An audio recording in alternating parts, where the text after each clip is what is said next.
Untuk alat dan bahan yang akan digunakan untuk membuat penapasan perut, yaitu yang pertama ada botol, kemudian 2 buah sedotan, 2 buah balon, plastisin, gunting,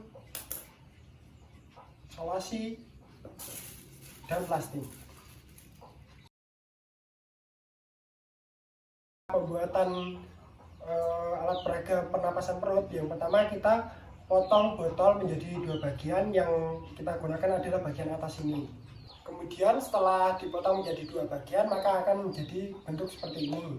Dan jangan lupa untuk melubangi tutup botol sesuai dengan kebutuhan dari sedotan yang akan kita gunakan. Kemudian selanjutnya kita rekatkan kedua buah sedotan hingga membentuk huruf Y dengan menggunakan solasi. Beginilah hasilnya ketika sedotan yang sudah kita rekatkan dengan menggunakan solasi. Kemudian langkah selanjutnya kita pasangkan balon di sedotan yang sudah dibentuk Y di cabangnya seperti ini. Kita rekatkan menggunakan solasi agar udaranya tidak keluar. Jadi beginilah hasilnya ketika 2 balon sudah direkatkan ke sedotan. Kemudian langkah selanjutnya kita masukkan ke dalam botol yang sudah diberi lubang di tutup botolnya. Seperti ini. Langkah selanjutnya yaitu kita memberikan plastisin di rongga-rongga lubang ini agar tidak keluar anginnya. Beginilah hasilnya ketika sudah diberikan plastisin di bagian tutup botolnya. Langkah selanjutnya yaitu kita menutupi bagian bawah dari botol ini menggunakan plastik. Kemudian kita merekatkannya dengan menggunakan solasi agar tidak bocor. Oke, jadi beginilah jadinya ketika bagian bawah dari botol tadi sudah kita berikan plastik.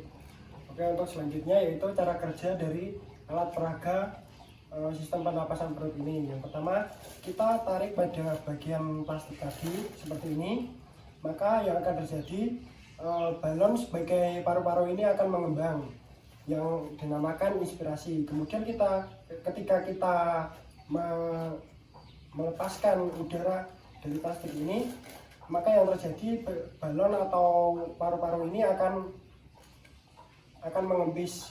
Hal ini dikarenakan udara yang ada pada balon ini keluar melalui rongga dari sedotan ini. Jadi dapat disimpulkan ketika udara masuk melalui sela-sela atau bagian dari atas sedotan ini, maka paru-paru atau balon ini akan mengembang. Kemudian ketika paru-paru mengeluarkan udaranya, maka udara akan keluar melalui sedotan ini.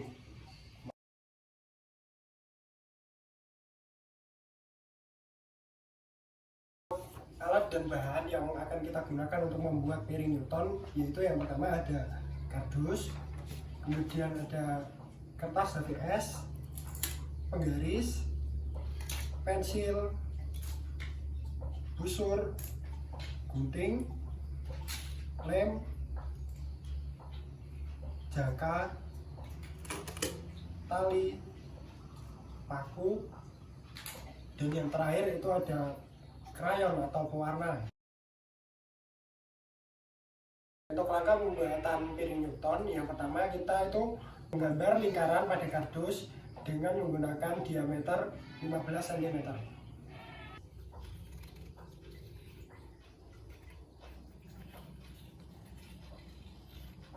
Selanjutnya kita membuat lingkaran pada kertas HVS dengan ukuran diameter 15 cm seperti yang kita gambar pada kardus tadi.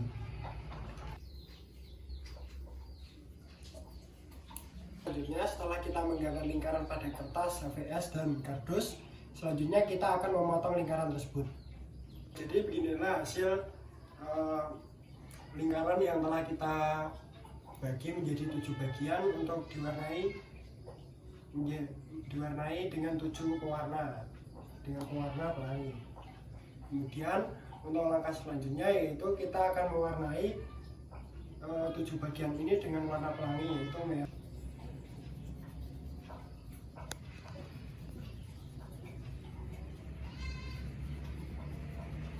Setelah kita warnai lingkaran di kertas HVS, kemudian kita akan menempelkan kertas HVS yang sudah diwarnai ini di kardus yang berbentuk lingkaran.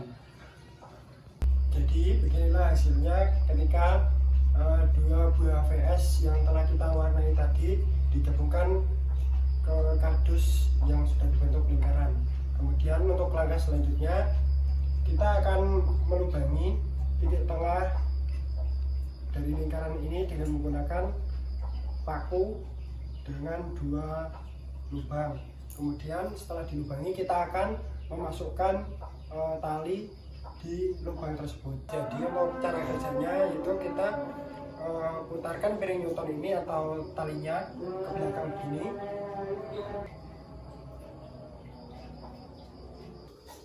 Ya mantap cuk.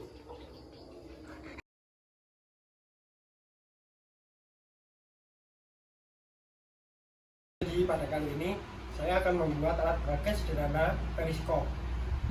Alat yang dibutuhkan yaitu yang pertama ada 2 buah cermin ukuran 5x6, kemudian ada cutter, gunting, penggaris, ballpoint,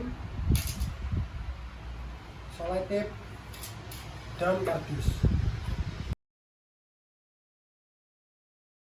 Oke, jadi langkah selanjutnya yaitu kita akan membuat garis dengan lebar 5 cm sesuai dengan lebar kaca.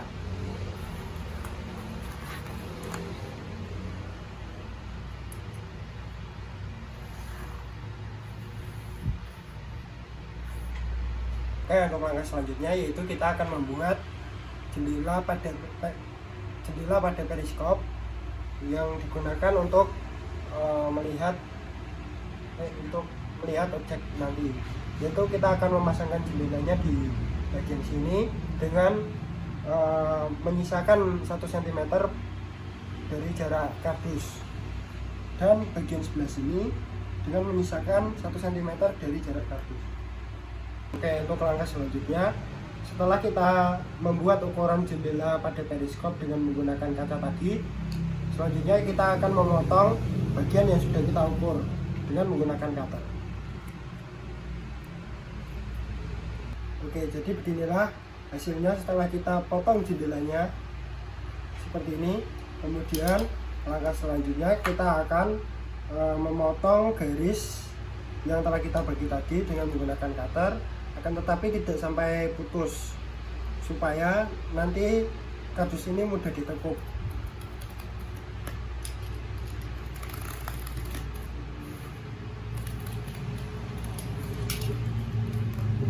Seperti ini.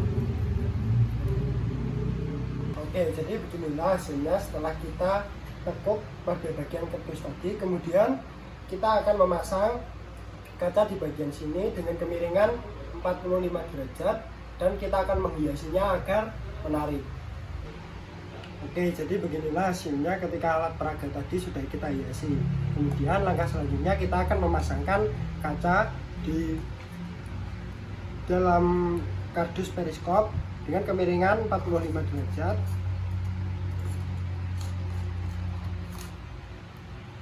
Seperti ini. Dan jangan lupa agar kaca berhadapan-hadapan seperti ini.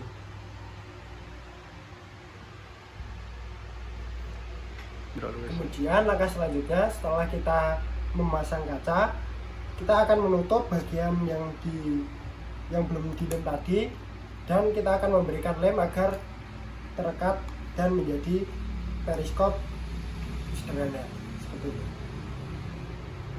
Oke, jadi beginilah hasil akhir dari alat peraga sederhana periskop. Jadi untuk cara kerjanya, kita hanya perlu memfokuskan mata kita ke dalam lubang yang di tengah sini. Caranya seperti ini. Jadi kita dapat melihat objek dari jauh berkat menggunakan periskop sederhana ini, yaitu karena kita dapat melihat objek dari jauh karena pemantulan cahaya yang ada pada cermin di periskop ini.